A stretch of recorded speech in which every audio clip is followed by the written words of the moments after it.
muchas gracias.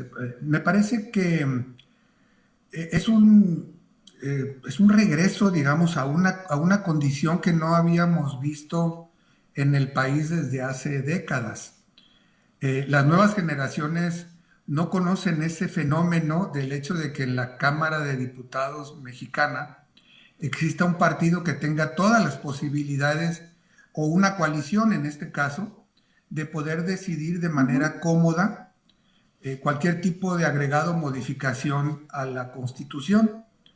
De hecho, desde la reforma electoral de 1996, que dio posibilidades a que en el 97 por primera vez el PRI, que era en esa época el partido hegemónico y absoluto, perdiera la mayoría en la Cámara de Diputados, y a partir de esa legislatura en adelante todas fueron de diferente forma, en diferente momento, pero todas fueron siempre compartidas por diferentes fuerzas políticas sin que ninguna tuviera una mayoría absoluta. Y desde entonces hasta el día de hoy, hasta ahora que se instale esta nueva legislatura, habíamos tenido este proceso de compartir los acuerdos o los desacuerdos y que no hubiera cambios. Y hoy vamos a tener una situación que para efectos históricos contemporáneos es absolutamente inédita, ¿no?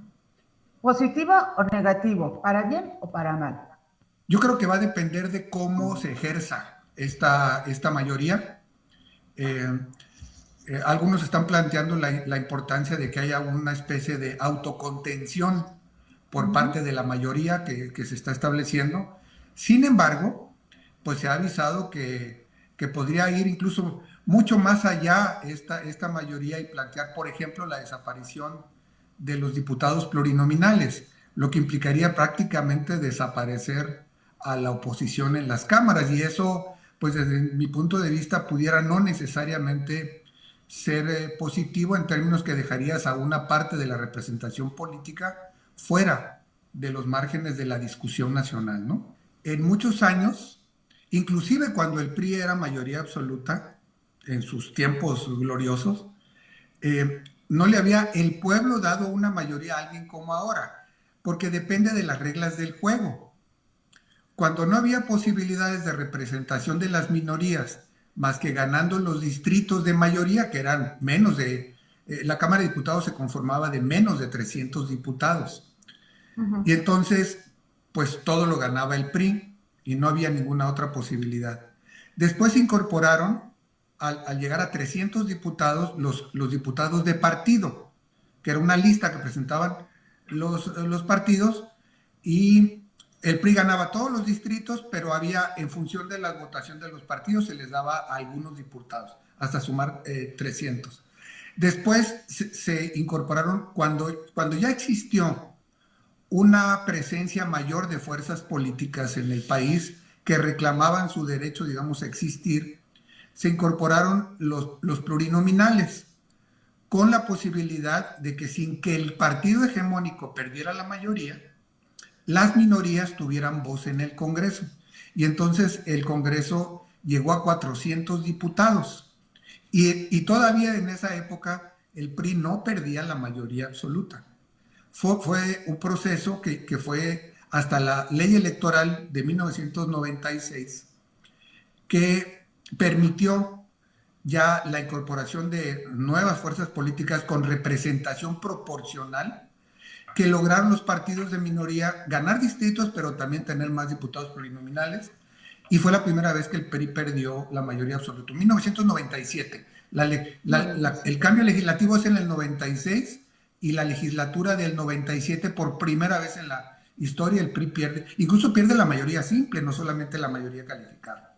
Y desde entonces dejó de haber mayorías calificadas hasta ahora, a la legislatura que se va a incorporar. Yo incluso comentaba un poco esto, las nuevas generaciones no conocen este fenómeno de un partido o de una coalición absolutamente hegemónica, lo cual vamos a ver ahora. Ahora, yo sí comparto que la sobrerepresentación en este momento debiera de discutirse, porque recordemos que quien la impuso fueron las coaliciones del PRI y del PAN. Cuando el PRI empezó a perder las mayorías, empujó junto con su aliado el PAN en ese momento y los otros partidos menores la sobrerepresentación, porque el argumento era hay que darle gobernabilidad a los gobiernos del PRI de ese momento. La gobernabilidad implicaba que tuvieran una mayoría en el Congreso. Y ahora que les están aplicando la cláusula de esta sobrerepresentación, dicen no, porque entonces no se respeta la minoría. Todo este debate va a estar muy interesante, pero el hecho es que pues cambiaron las relaciones de fuerzas a nivel nacional y hoy vamos a ver algo, digo yo, reciente, inédito. En lo personal considero que debieran sostenerse los plurinominales, porque el otro existe. Yo soy de los partidarios, habiendo vivido, pertenezco a una generación que sí vivió lo anterior, habiendo vivido aquello que las oposiciones no tenían o no teníamos inclusive las posibilidades de representación, pues el hecho de tener voz creo que es legítimo. Solamente digamos lo siguiente rápido. Morena y sus aliados en esta elección está teniendo el 53.7, casi el 54% de los votos en los diputados, mientras que el bloque perdedor tiene casi el 31%. Pero si el bloque ganador tiene la mayoría calificada, quiere decir que va a tener el 75% de los diputados o más, con el 53% de los votos. Ahí está el fenómeno de la representación. Pero hay un 30% de los perdedores más el 10% de Movimiento Ciudadano, es decir, un 45% de los electores que si desaparecieran los plurinominales prácticamente no quedarían representados en las cámaras. Si una elección como esta se repitiera, digamos, en 3 años, ¿no? En ese sentido, me parece a mí que debieran permanecer. Sí, son mayoría calificada y a mí me lleva a una reflexión sobre el plan C y la propuesta que ha presentado la propia candidata, a Claudia se lo hemos escuchado, lo de no seguirle poniendo parches a la Constitución y en todo caso hacer una constituyente, que en varios lugares del mundo ha generado, por cierto, mucha polémica, pero está en la mesa de la propuesta. Entonces, si logras una mayoría en un momento de la vida política del país, porque este es un momento distinto al anterior y seguramente distinto a lo que viene, no siempre necesariamente va a ser así si seguimos viviendo en democracia, porque la democracia implica esas posibilidades, ¿no? De que pueda haber cambio y alternancia.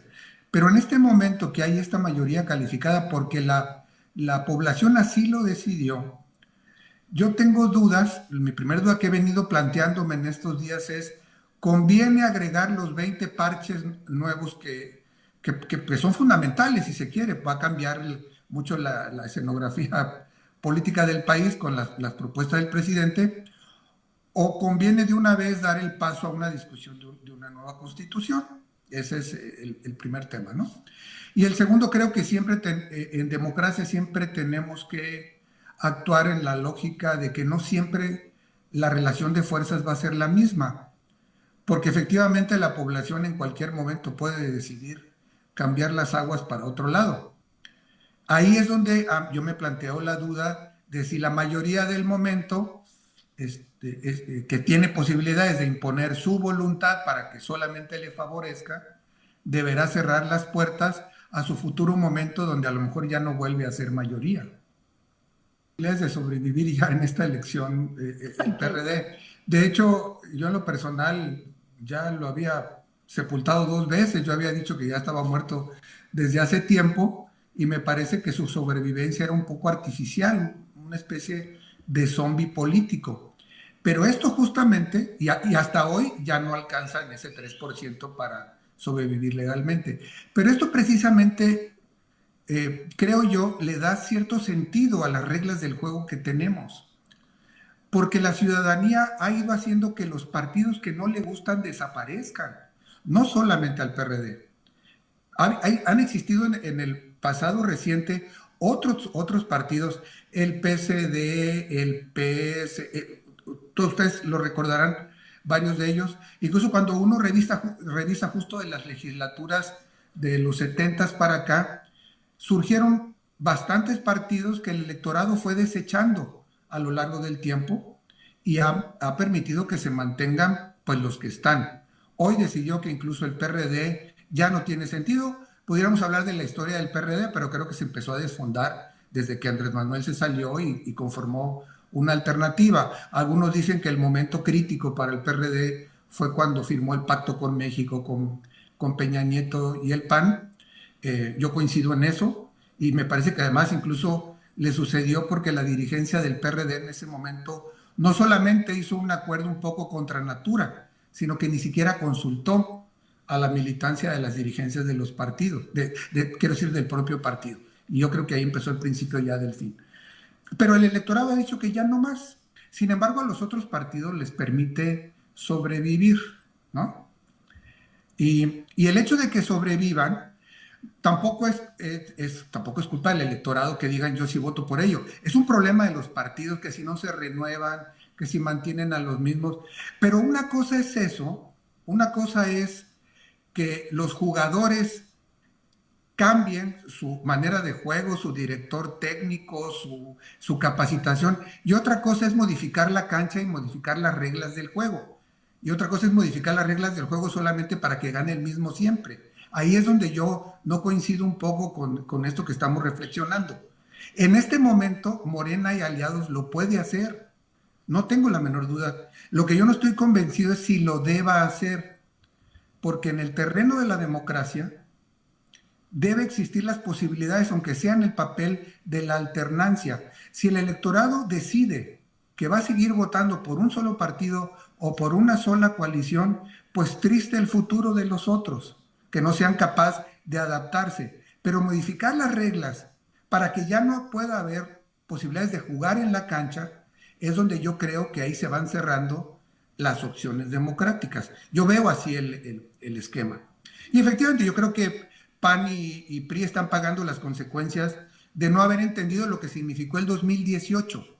Yo creo que desde ahí ellos se debieron haber refundado. Esa es mi opinión, pero no lo hicieron. Y ahora están pagando, ¿no?, las consecuencias, ¿no? Se refundieron. Pero esa es su responsabilidad, está bien que se los lleve la ola. Pero lo que sí es cierto es que si vamos a pensar que desaparecemos los plurinominales y solamente va a ser sobre la votación cruda que obtenga cada, yo insisto, ahorita el bloque mayoritario solamente tiene el 54% de los votos nacionales y los perdedores tienen el otro 40 y tantos. Esos, desde mi punto de vista, no debieran quedar fuera del juego. Sí, si lo vemos desde el lado positivo es que para efectos del ejercicio de gobierno le da mucha comodidad, es la famosa gobernabilidad, las posibilidades de una perfecta coordinación entre el ejercicio de gobierno del Ejecutivo, acompañado con los acuerdos, con las reglas, con las leyes, con el Legislativo y sobre todo en lo que tiene que ver con el presupuesto, que normalmente el vínculo crítico que llega a haber entre el Legislativo y el Ejecutivo tiene que ver con cómo se acuerdan la distribución de los recursos públicos, es decir, el gran arreglo general, ya quien lo ejecuta se encarga de hacerlo de manera precisa. Entonces, a mí me parece que para estos de gobernabilidad es bueno. Aquí efectivamente lo que tendríamos que ver es cuáles son los proyectos y en qué se va a enfocar esa gobernabilidad que tiene básicamente el punto de referencia, pues el plan de gobierno que tiene actualmente el gobierno del Estado, ¿no? Sí, lo que he escuchado es que también se está discutiendo revisar el tema de la reelección, tanto para diputados como para presidencias municipales. Y tiene que ver con esto que acertadamente ustedes estaban comentando, porque el diputado cuando llega, pues está pensando en si se puede quedar para la próxima y entonces le presta más atención o a su clientela electoral, si es que es ahí donde va a tener las posibilidades de reelegirse, y o a quien decide el hecho de que pueda volver a ser candidato, que normalmente eso el dirigente del partido o el gobernante de mayor peso, ¿no? Pues normalmente son las gubernaturas o la presidencia, en fin. Y ese creo yo que es el costo también de la tendencia de la hegemonía partidista, porque al no tener competencia en el terreno electoral, la competencia se da adentro y esa competencia es ganar el favor de quien va a tomar las decisiones.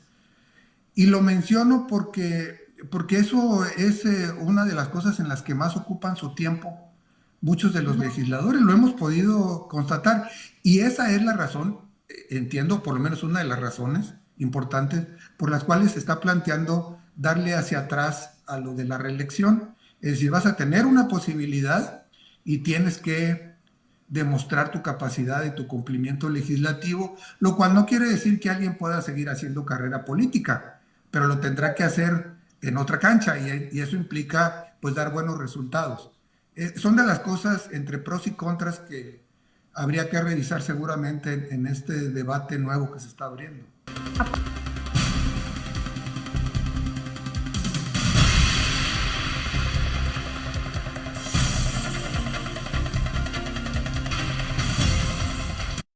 Las opiniones vertidas en este programa son de exclusiva responsabilidad de quien las emite y no representan necesariamente el pensamiento del Sistema Quintanarroense de Comunicación Social. Canal 4, te queremos ver.